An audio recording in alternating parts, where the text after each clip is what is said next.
All right, welcome everybody. Happy Monday. Today I'd like to welcome Zoe Meggert. She's the owner of Perfectly Planned Content and Zoe Meggert Coaching, which is a results-focused coaching firm for financial planners and business owners who want to level up their marketing. Zoe, full disclosure, Zoe is also my client. I've enjoyed working with her and I've learned just as much from her as well. I mean, hopefully I've helped her.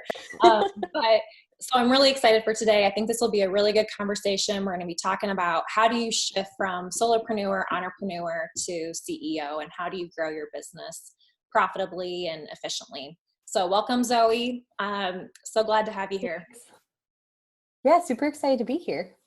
Yeah, so tell everybody else a little bit more about you and about your business, please. Yeah, absolutely. So hi, everyone. I'm Zoe Meggert. I live in Bentonville, Arkansas. Have for a couple years now. We're from Michigan originally. I launched Perfectly Planned Content, which is a content marketing firm that primarily works with financial planners and other small business owners back in 2016. And I've grown it today to having 2 full-time employees, 3 part-time contractors, and then I just launched a separate coaching business as well for business owners who want to DIY their marketing and still see results. Yeah. So I've had the pleasure of seeing Zoe grow her business and seeing her succeed. And so at every conversation we have, it always fills my cup. And sometimes I feel like a mom. Like, I'm just so proud of you. So, okay. Thank you. It's definitely mutual. I love working with you as well. Well, thanks. Okay. So you saw success very early in your business. Why do you think that is? I get the question a lot about how I grew early on. And I think a big thing that I did, so I started off, just full disclosure, with the way most freelancers, I think, start, right? Signing kind of anyone who had a pulse, whoever walked through the door. But I pretty quickly realized that I was scattering myself as a freelance writer and editor. And so I decided to really niche down. So I decided pretty early on to work with financial planners. I kind of fell into that niche. I knew some people there already. I felt pretty confident with the material, and I've always kind of been a personal finance nut just in my own life. And so it was a really good fit. And once I pursued that, I just tried to figure out the best way to continually add value to that group and produce really specific content for that specific marketing group as well. Awesome. So, talk to me a little bit more about wanting to grow your team and when you initially felt the desire to, okay, like I think I'm getting a little maxed out. Maybe I need to grow my team. Can you talk to me a little bit more about that, your thought process and what you were going through in your business at that time? Absolutely. So I originally figured that I would never grow a team. I kind of wanted it to just be me for forever, always have flex in my schedule. And as I grew, what I quickly realized was I was just trading time for money, right? So, and I only had so many hours in a day. So I was basically capping how much I could bring in for my personal goals, my business goals, and my family, and honestly limiting the impact I could make as well if I didn't want to continue growing. So I hired my mom part-time in 2017, and it worked out really well. She was kind of a social media specialist in her past job, and so it was a perfect fit. She had worked with financial planners in the past and was kind of used to that world. So she worked virtually with me part-time for a while as a contractor. Her role has slowly kind of evolved to be more of a director of operations for us, which has been great, and kind of just came on full-time, I guess, in the last year or so. And then I started realizing, though, that I was still way too client-facing, was just really in the weeds a lot. I just felt really tired all the time. And then in 2017 as well, my husband and I started wanting to start a family and experienced a lot of infertility issues. And I was just hitting a mental and emotional wall of trying to figure that out, but also trying to grow a business. And I just didn't have enough bandwidth emotionally. I felt like I was snippy all the time, like with myself and with people I loved. And I just knew, like that's not me. I don't want to be that. And this business is starting to run me and not the other way around. So that's kind of when I decided to get serious about figuring out what areas of the business I needed help. Yeah. So I think we started working together right when you were kind of going through that phase, or kind of maybe, towards the after part of that phase. And one of the reasons I've loved working with you is because you were serious about your business, right? So I like to say that there are multiple pillars in order to have a successful business. You need to know your ideal client, be able to talk to them. You need to be able to have a specific niche. You can't serve everybody. You had that down. You were also really good about your financials. So obviously that's important to me. But you took your business very seriously. You went into it with the mind frame of, from my perspective, you went into it with the mindset of, I'm going to build this business to help other people and to, you know, you had some big dreams for yourself and for your husband for the future. And so you had like this drive and this passion where you weren't just going into it for money, but you also were balancing like your passion with the operations and the financials and knowing that you were going to build a business that would be sustained for the long term. So I feel like that was one of the reasons why you've been successful. And so often we all know the statistic that so many businesses don't make it past the third year or the fifth year. And you have kind of been an outlier, where you saw growth and success early on, and you've continued to have really good profit margins, and you've continued to have really good success. But the other thing too that I wanted to highlight and why I'm excited to talk to you today is, you know, you're human just like everybody else, and you guys have gone through some challenging times. And part of being a business owner, especially if you're going to grow your team, is taking on that leadership role and having to wear even more hats in your business and having to be strong for your team. And even when your personal life or other things are going on. So, I just wanted to preface all of that and kind of provide everybody with a little bit more background, because I really admire and respect you for the way that you've navigated everything that you've been through. So, what were some mindset shifts so you just talked about, you were kind of feeling depleted, you were trading time for money. So what were some mindset shifts that you had to make as you started to grow your team? Yeah, so I would say there was a few. So the first one that you just brought up, I think, was big, which was shifting from I want to make money to I want to make an impact. And I think when everyone first gets started as an entrepreneur, solopreneur, it's about paying the bills and putting food on the table. And it's sort of like a mad dash to do those things. But once you fulfill that need, it's almost addicting, right? Like to feel like, okay, I could make more and more and more. Who cares if I'm working until 11 o'clock every single night? Like, this is what I want to do. I'll take any project. And that was sort of the rut I got stuck in. And as soon as I realized that's actually hindering me from making a bigger impact with clients who are really genuine or really want to work with us, or are passionate about their mission, which our goal is always to empower people to tell their story and get their mission out into the world.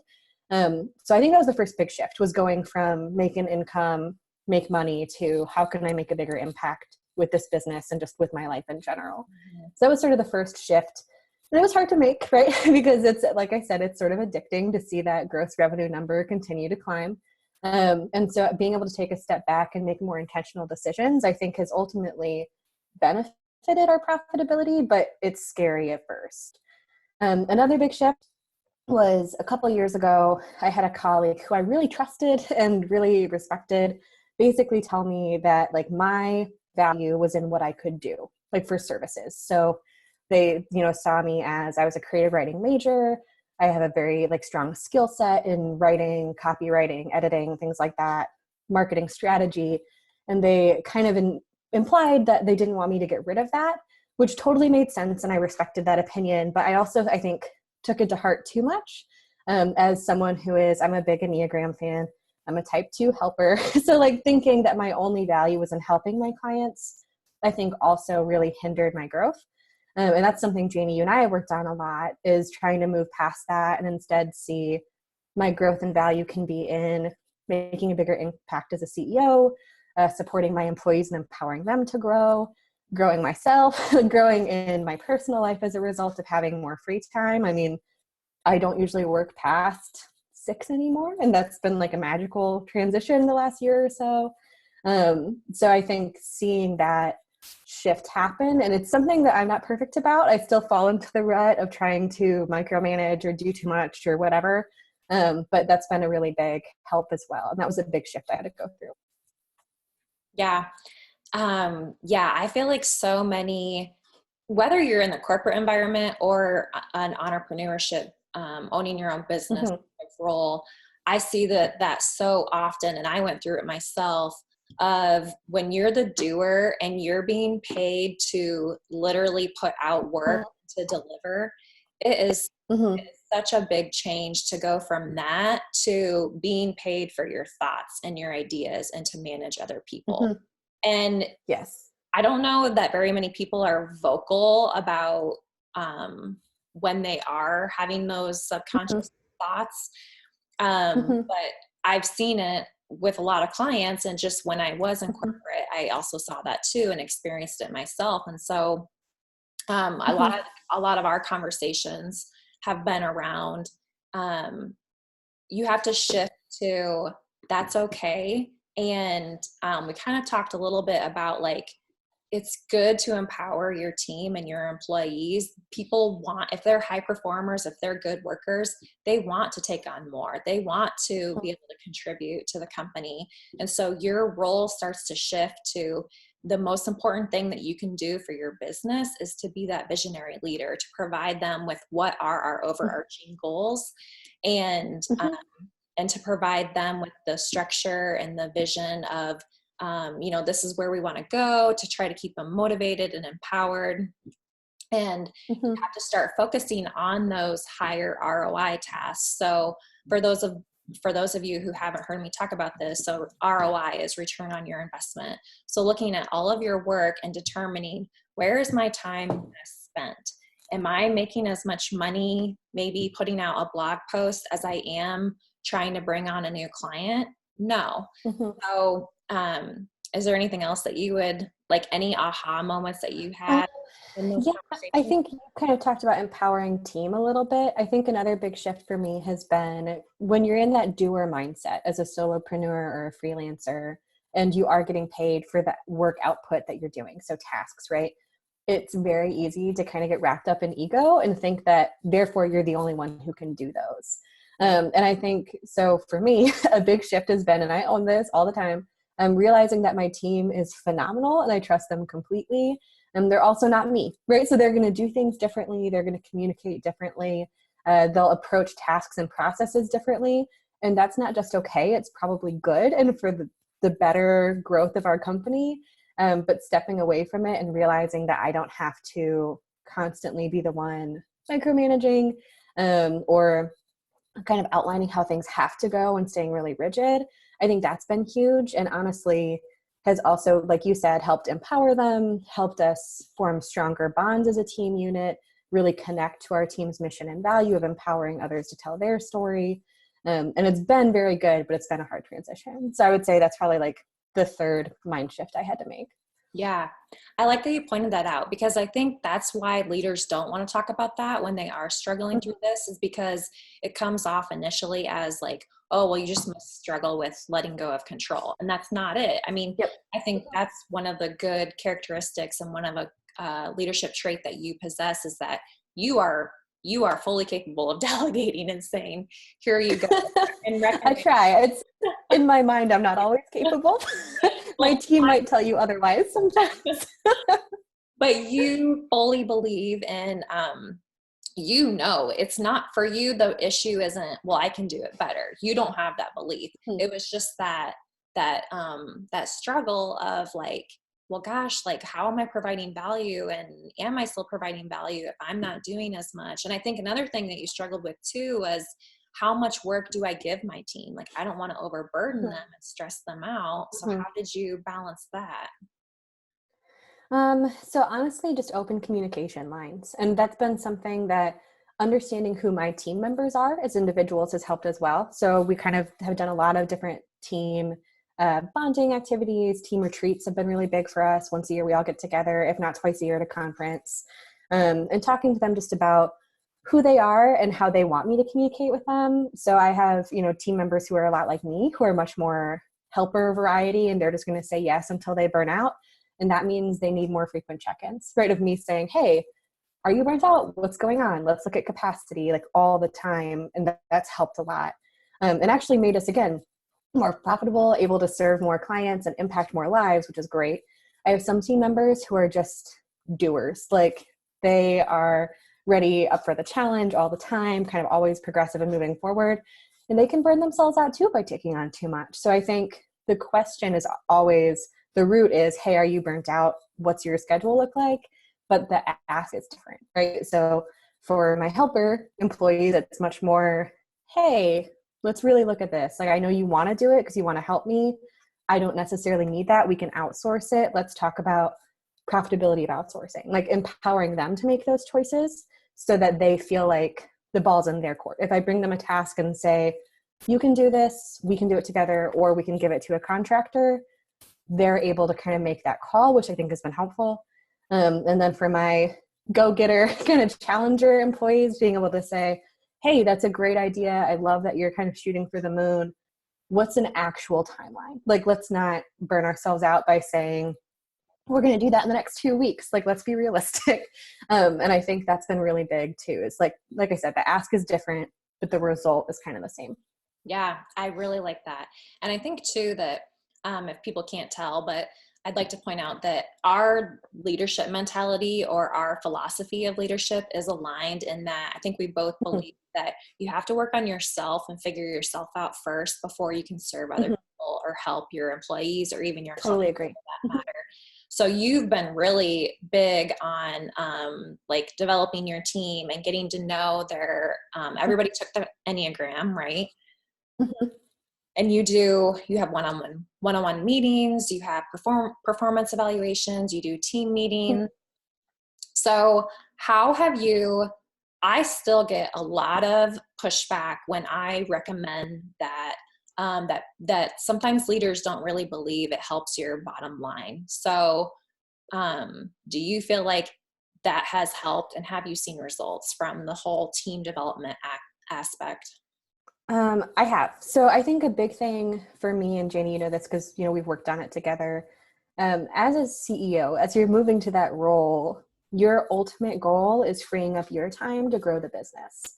So anything I do to develop my team is ultimately serving that higher goal of how do I impact more lives? How do I make more sales? Like, how am I as a CEO achieving our mission and vision constantly every day?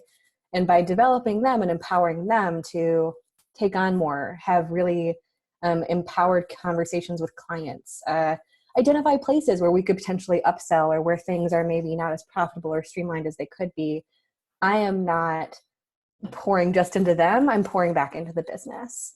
And so I think that's been big as well. And then two, something you and I have talked about a lot, and this is kind of veering off onto a different path a little bit, but I kind of think of it as the same thing. Having these development conversations and building out career paths for employees has also been big. And again, I think that that only encourages employee growth, that impacts positive profitability and positive gross revenue, all of the things that you want to see go up, right? And then it makes hiring in the future easier. And so again, the more I'm able to pour into them, the more I see positive results in the business. Mm-hmm. Yeah, I love that. I love that you talked about that. Okay, so when we get into the specifics and the tangibles here, how were you able to let go of control and delegate some tasks to your team members? Well, part of it was necessary. So, Jamie, as you know, it's like as going through the infertility stuff, I'm currently like pregnant, which, very exciting, but woo, after 3 very long years.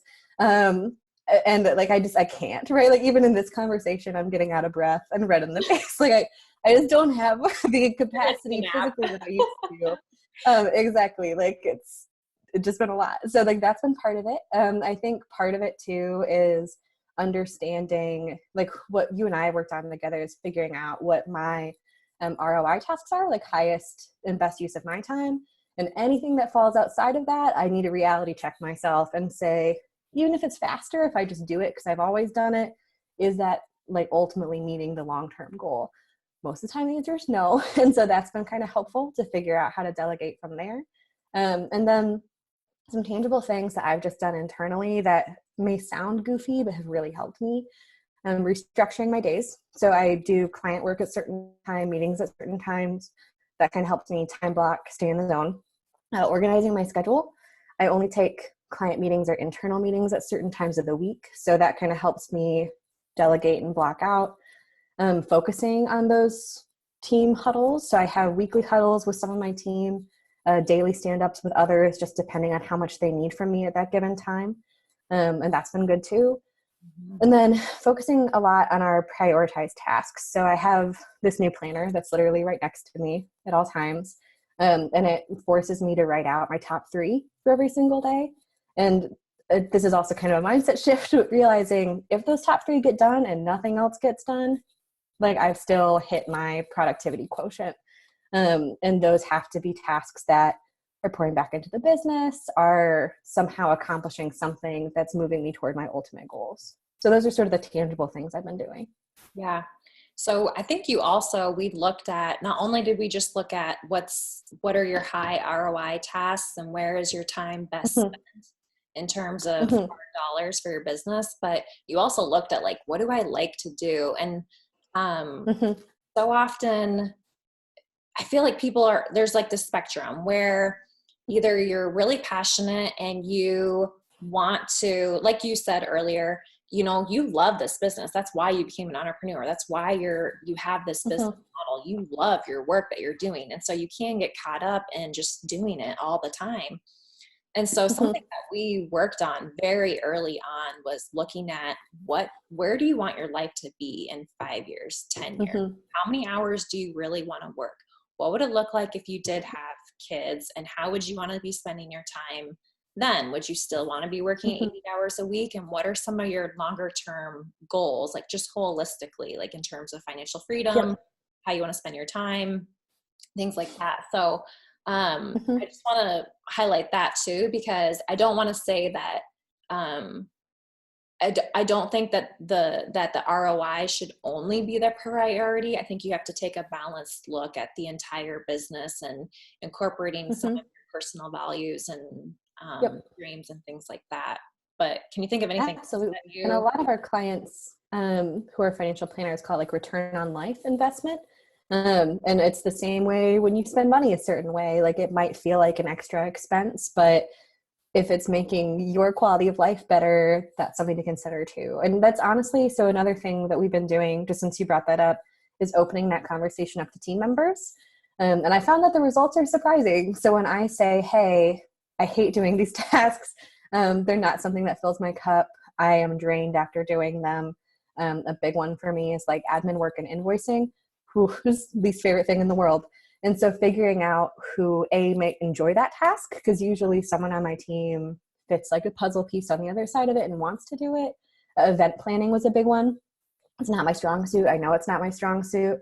Danelle, one of our team members, loves event planning, likes setting up that stuff, likes researching conferences and best practices, speaking engagements, things like that. So dividing tasks according to what fills their cup also increases their productivity while still getting that off my plate, which has been big. Yeah. And I think too, you were able to do that because you have spent time doing team development and figuring out what are people's strengths and what do they like to do. And that's the power of a team, right? As you're leveraging everybody's strengths and personalities and coming together so that there's synergy and you can make things even better. Absolutely. Well, and if you're a business owner who's doing a task you hate, you're not the best person for that task. You're not going to be doing it to the best or fullest potential because you don't like doing it. And so I think being real with yourself about the fact that you're not the best fit because you don't like it and passing it to someone who might really thrive in that role, like that's a big game changer as well. So kind of along that trend, something I've really been impressed by you with, I can't talk today, is you are very smart, and you have a knack for figuring out when you were growing your business. I thought you did a very good job of not growing too quickly, because that can be a problem, Mm-hmm. a big problem that's happens frequently. So you were good about that, but you were also very strategic and smart about figuring out what exactly you wanted to outsource. So like maybe outsource to an independent contractor Mm-hmm. versus hiring an employee or a part-time employee within the business to do that task. So how did you navigate that and make those decisions? Yeah, so I think it's first important to say that I have not always made the right decisions when it comes to this. I have had many mistakes, which you have kind of watched me walk through, whether it's hiring the wrong fit contractor or running down a path that felt like it would be profitable and good, but was really just burning me out and ended up costing more time and energy and money than I thought it would. So nobody's perfect, right? I think first, if you're looking to sort of hire or outsource, give yourself some grace, you're going to mess up. But I think the big thing that's worked for me, really just since starting working with you last year, is every decision we make about hiring or about outsourcing has to positively impact our bottom line, and not just our gross revenue. It has to impact profitability, and B, it has to impact our mission. So there's a lot of attractive in the world of marketing roles that we could bring on, right? So graphic designer is something you and I have talked about.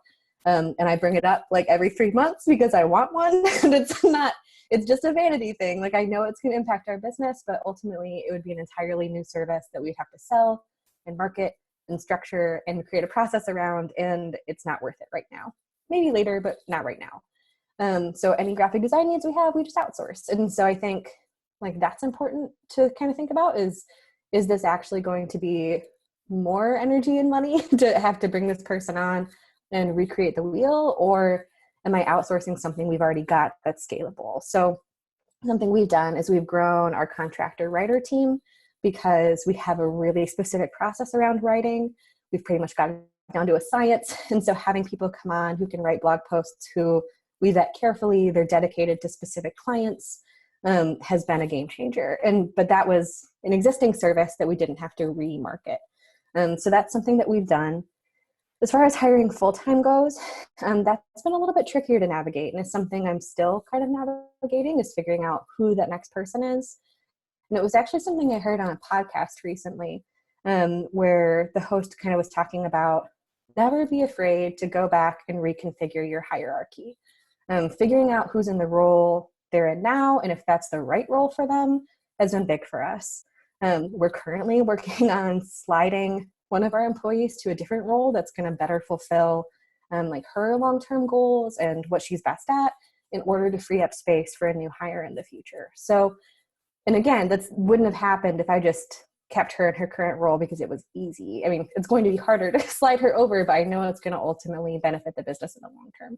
Mm-hmm. So I think opening up conversations to employees, figuring out how to get people in who are going to impact profitability and your current mission, and then looking at the hierarchy and figuring out, are people in the right seats? Because if they're not, you can make that change within your organization. You may not need to hire, or it may be very obvious, like when you and I ran through this the other day, that there's an empty seat that like is currently being filled by all three people that it shouldn't be. Mm-hmm. Yeah, I like that I keep saying this. I feel seriously, I think pregnancy brain is a real thing. I swear I become more dumb. It is 100%. I can attest. Anyway, so I like that you talked about reconfiguring your organizational chart and your organizational design. Mm-hmm. And to me, that makes sense because your business is going to change, right? So Mm-hmm. it's a okay thing, and it's probably a good thing if your business model is slightly changing, or maybe you are scaling some services and offering more, or you're cutting back and determining that you just want to focus on maybe like one very particular thing and you want to be known for that thing.